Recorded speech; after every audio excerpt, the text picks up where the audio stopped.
Salam, selamat pagi Bapak Ibu dan saudara-saudara yang dikasihi Tuhan. Kembali pada pagi hari ini, hari Selasa tanggal 9 Juni 2020.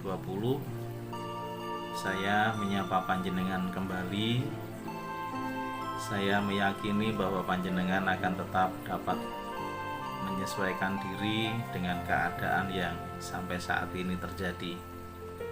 Nah, pada kesempatan saat pagi hari ini, Bapak Ibu dan saudara-saudara, mari bersama kita akan merenungkan firman Tuhan yang diambil dari kitab Hakim-Hakim pasal yang ke-16 ayat 1 sampai dengan ayat yang ketiga.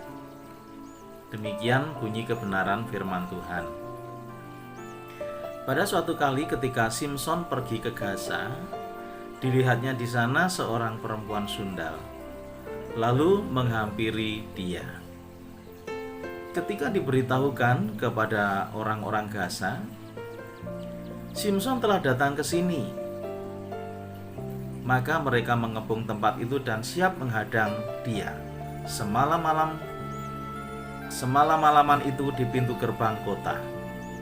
Tetapi semalam-malaman itu pula mereka tidak berbuat apa-apa karena pikirnya nanti pada waktu fajar kita akan membunuh dia.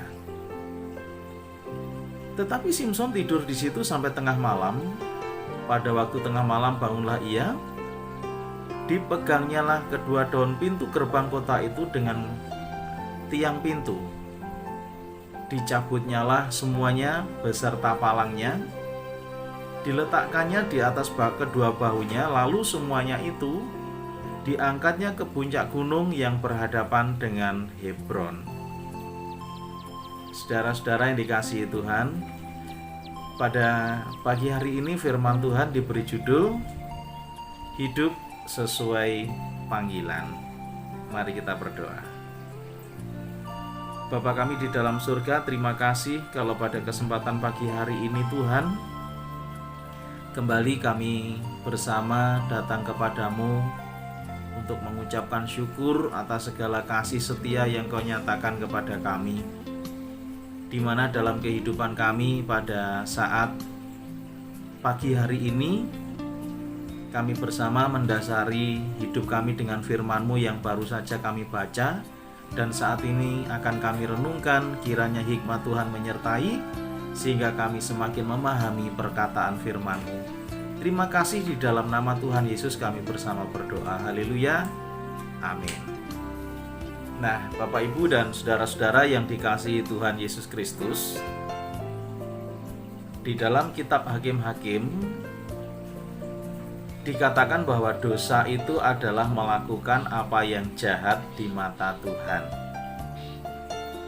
Kita bisa membacanya di dalam Hakim-Hakim pasal 13 ayat yang pertama. Lalu ketika kita bersama melihat pada pagi hari ini, saat membaca firman Tuhan, timbul pertanyaan, dosa apa, kejahatan apa yang dilakukan oleh Simson?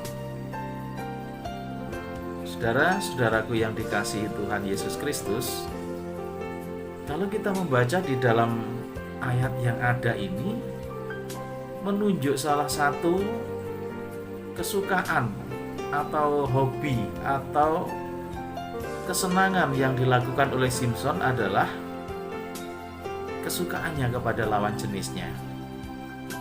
Memang tidak salah Bapak Ibu dan Saudara, tetapi ketika kita melihat di sini dia sudah terang-terangan melanggar aturan bahwa dia sebagai seorang nasir, sebagai seorang yang dikhususkan untuk Allah, dia mendatangi orang-orang atau wanita-wanita yang kita ketahui bukanlah dari kalangan orang-orang Ibrani. Saudara yang dikasihi Tuhan Yesus Kristus,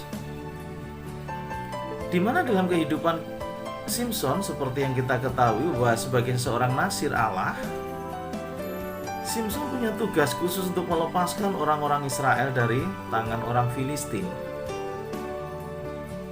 Tetapi oleh karena kesenangannya, oleh karena kehidupannya, yang seringkali berbuat jahat di mata Tuhan berkenaan dengan lawan jenisnya, maka hal itu pula lah yang pada akhirnya menjatuhkan Simson dan menjadikan Simson mengalami satu keadaan yang sulit.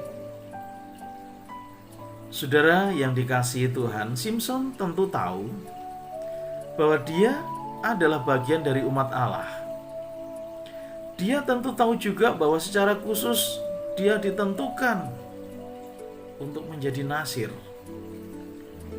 Dan karena dia adalah seorang Nasir, maka dia harus menjaga kekudusan pribadinya lebih dari orang-orang Israel yang lain. Tetapi pada kenyataannya kalau kita melihat bahwa Simson tidak memperdulikan itu semua. Simson menganggap rendah, menganggap remeh keberadaan dirinya sebagai seorang yang dikhususkan untuk Allah. Dengan sadar, dia bertindak melakukan apa yang dilarang untuk dilakukan oleh umat Allah, dan secara khusus dilakukan oleh orang yang dikhususkan untuk Allah. Saudara-saudara yang dikasihi Tuhan, jikalau kita semua membaca di dalam ayat-ayat yang selanjutnya atau pasal selanjutnya, saudara akan melihat bahwa oleh karena keberadaannya yang meremehkan kekudusan hidup, meremehkan keberadaan dirinya sebagai orang yang dikhususkan untuk Allah, dia pada akhirnya jatuh ke tangan orang Filistin. Kedua matanya dicungkil, dia dipermalukan di depan umum, kemudian dia juga harus melakukan satu pekerjaan yang hina. Saudara-saudara yang dikasihi Tuhan Yesus Kristus, di dalam keberadaannya itu, saat dia tidak bisa berbuat apa-apa, Simson kembali teringat Tuhan. Beberapa waktu pada akhirnya rambut Simson tumbuh setelah dipotong oleh Delila. Kemudian pada saat dia sudah ingat kembali keberadaan dirinya, dia bertekad bahwa dia akan memberikan kehidupannya untuk Tuhan. Saudara-saudaraku yang dikasihi Tuhan Yesus Kristus, Simson tetap diberi waktu oleh Allah, diberi kesempatan oleh Allah untuk melakukan apa yang seharusnya dia kerjakan. Tetapi perlu diperhatikan bahwasannya ada kesia-siaan tentang panggilan hidup sebagai orang yang dikhususkan untuk Allah, di mana Simson menyia-nyiakan potensi kehidupannya. Dia yang dikenal sebagai orang yang kuat, dia yang dikenal sebagai orang disegani oleh orang-orang Filistin, pada akhirnya jatuh karena dosa yang dia lakukan di dalam hidupnya. Nah, saudara-saudara yang dikasihi Tuhan, di masa kini memang kita sebagai orang percaya, kita sebagai orang yang sudah mengaku Yesus sebagai Tuhan dan Juru Selamat, kehidupan saudara dan saya pun seharusnya ada di dalam kekudusan itu. Jelas Tuhan Yesus Kristus mengajarkan tentang kekudusan hidup sebagaimana dia hidup di dalam kekudusan itu. Di dalam pertolongan kuasa Allah Roh Kudus, kita dimampukan untuk hidup di dalam area kekudusan itu, sehingga kehidupan kita dikenal oleh Allah. Nah, saudara, mari kita tidak menjadi sama seperti Simson yang meremehkan arti kekudusan hidup, yang juga melakukan tindakan-tindakan yang jahat di mata Tuhan dengan sadar. Karena itu pasti akan ada konsekuensi di dalam kehidupan kita. Pagi hari ini, mari bersama di dalam kehidupan kita menyerahkan kehidupan di dalam Tuhan Yesus, supaya di dalam kehidupan kita bersama-sama dapat menikmati sukacita, damai, dan sejahteranya. Amin.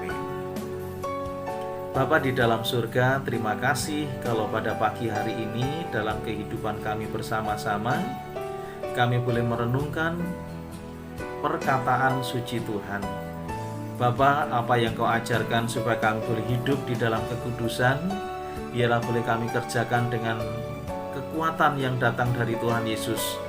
Melalui kuat kuasa Allah Roh Kudus, Tuhan kami serahkan hidup kami, supaya hari demi hari kehidupan kami tetap ada di dalam kekudusan itu. Dan secara khusus sepanjang hari ini Tuhan, biarlah kami tetap ada di dalam pimpinan-Mu, supaya di dalam kehidupan kami tetap dapat menikmati sukacita, damai, dan sejahtera-Mu, oleh karena kami tidak melakukan apa yang jahat di mata Tuhan.